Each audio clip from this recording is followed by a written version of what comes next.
Hi, Stefan, and Hello, thank Silvana. you. Hello. Thank you for this interview, which allows us to talk about the republication in Italian of your historical book, The Bach Remedies Workbook, thanks to the Italian publisher Gruppo Macro. The title of the book in Italian will be Fiori di Bach, secondo il metodo originale, esercitazioni pratiche e teoria. As a practitioner and a teacher, you know how much I love this book, the purchase of which was until now only available through the Bach Center website. Now it will be finally also available on international circuits via the internet, via the websites of the various booksellers, and in bookshops. I will now ask you a few questions for readers who don't yet know how valuable this publication is. Are you ready? Yeah, sure. Fire away. Okay. So, perhaps not all our readers are familiar with the Bach Center. Can you tell us something about this institution of fundamental importance and what is your role within the Bach Center? Yeah, sure. Well, the center dates really from about 1934, and that's because Dr. Batch was a medical doctor. He'd done researches into bacteria and into vaccines. So he was very well known at the time. And when he got interested first in homeopathy and then in looking at flowers as possible agents for healing, he spent several years coming out of London, just going on field trips to different parts of the country. But in 1930, he actually left London completely because he decided to devote himself entirely to the new system that he was putting together. And between 1930 and 1934, he spent every year just traveling around. So from the east, right over to the east of England, right over to Wales in the west, and then back again. Each year he was doing this kind of circuit, looking for different plants, trying new plants, just gradually adding to the number of remedies that he had. And in that time, his colleagues, the other doctors who were interested in what he was doing, it was very difficult to get hold of him to actually ask him questions or to find out about his latest findings or to ask advice for patients, that kind of thing. And what he wanted to do then was to find a place where he could set up a centre for his work, a place where people would know to come and get advice and help and learn how to use the system. And in 1934, he was actually in where I am now, a town called Wallingford in Oxfordshire, and he was seeing some patients locally. But while he was doing that, his assistant Nora Weeks went for a walk, and she came across a house in a little village which was abandoned. There was nobody living there. And so she asked around to see if this would be a place that they could rent. And they managed to move in there. So in 1934, they moved into this house, Mount Vernon, in a village called Brightwell-cum-Sotwell. And Dr. Batch found that many of the plants that he'd already discovered in other parts of the country actually grew very close to this house. And also in the following year, 1935, he actually found another 19 remedies locally and completed the series. So it was like a kind of a natural centre. And of course, it was a place now where people could come and get help and advice. And when Dr. Batch died, which was in 1936, he left everything that he'd done to Nora Weeks, his assistant. And she and a friend of theirs called Victor Bullen carried on working at the centre. And Dr. Batch was very clear how he wanted things to carry on. He wanted the system to be kept very simple and straightforward. He wanted it to be taught to anybody who wanted to use it. His ideal was that every household would know how to use the set of remedies and would have a set and would be able to help themselves and their friends and families. So these ideals of simplicity and self-help were very important to him. And after his death, Nora and Victor really carried on along those lines. And obviously, over the years, the remedies got better known. People tried them, they found they worked, they told a friend, and it gradually grew until by the 1970s, there was a lot of interest in the system. And Nora and Victor, by now getting quite old, they brought some partners in to help them, some younger people.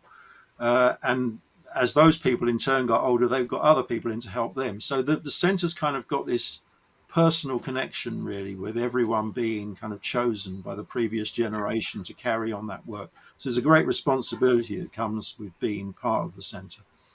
And these days, I mean, for many years, the centre was the only source for Bach flower remedies. All the remedies were made and bottled and sent out from the centre. But as it got bigger and bigger, that was no longer practical. And we kind of let go of that. And there's now lots of makers around the world. And our task now has been very much to be a centre for the system, as opposed to any brand, the actual system and how it should be used. And Dr. Bach's philosophy of self-help and the ideal that anyone can use this, that's kind of where we sit ourselves.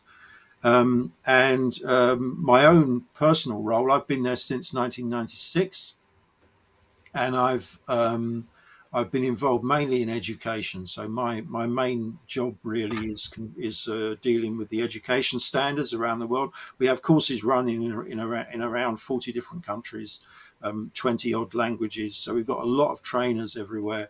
And my job is to kind of work with those trainers to keep the standards high, because our ambition is our courses should be the best in the world on this system. And that's what we work to try and achieve. So that's kind of what I've been doing most of the time since I've been there.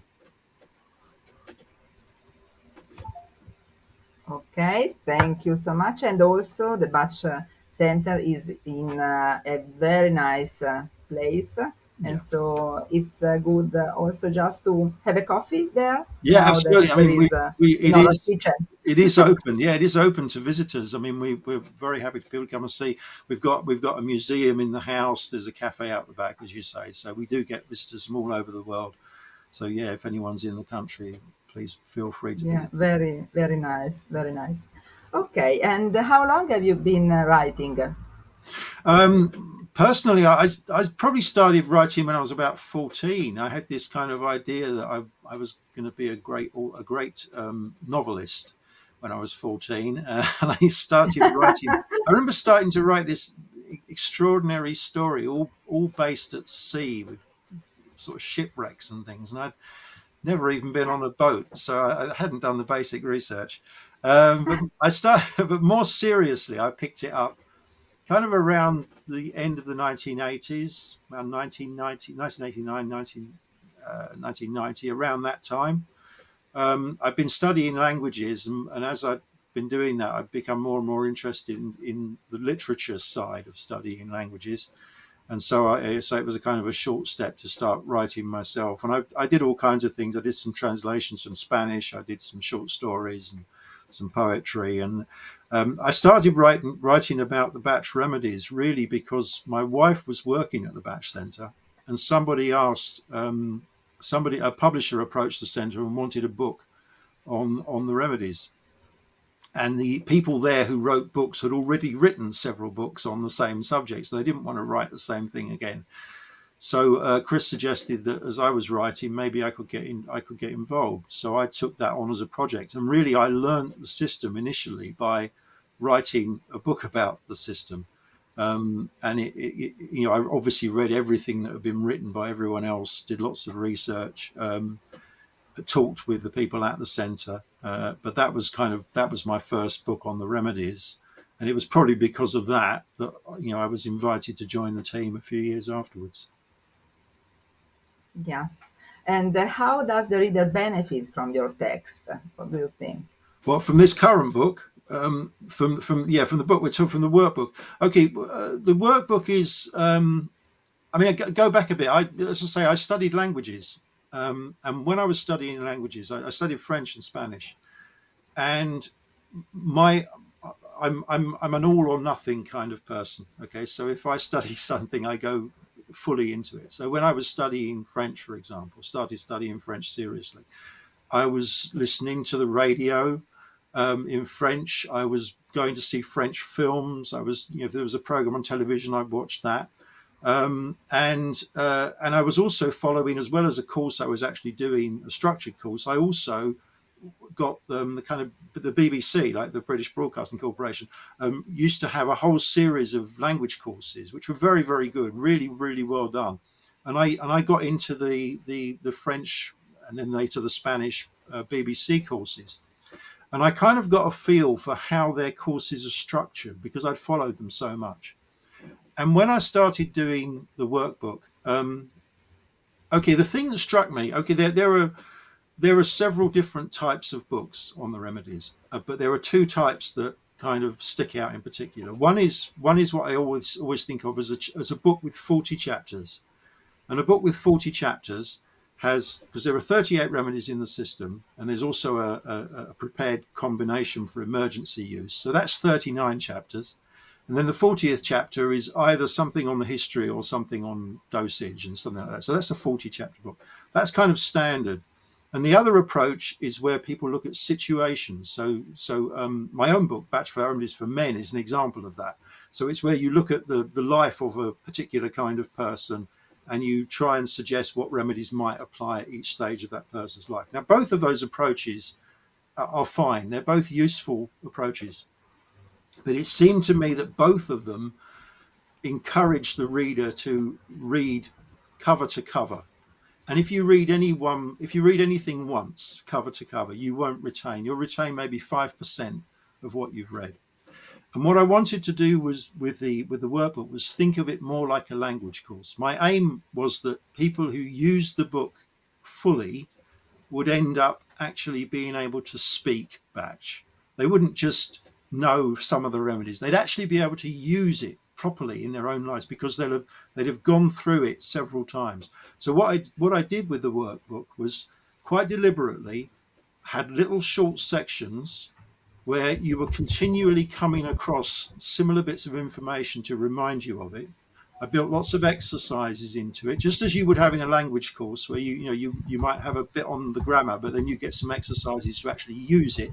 So in the same way, I had a bit on the remedy, but then I had some exercises to make you think about the remedy and try to apply it to different situations. So that was it. The aim, that what's different about the workbook is it's like a language course. It's a language course that teaches you how to actually think Bach, think with the remedies, as opposed to just reading about them. Yeah, and I think that you really did it, and because the book is so simple and really, really very useful for everyone.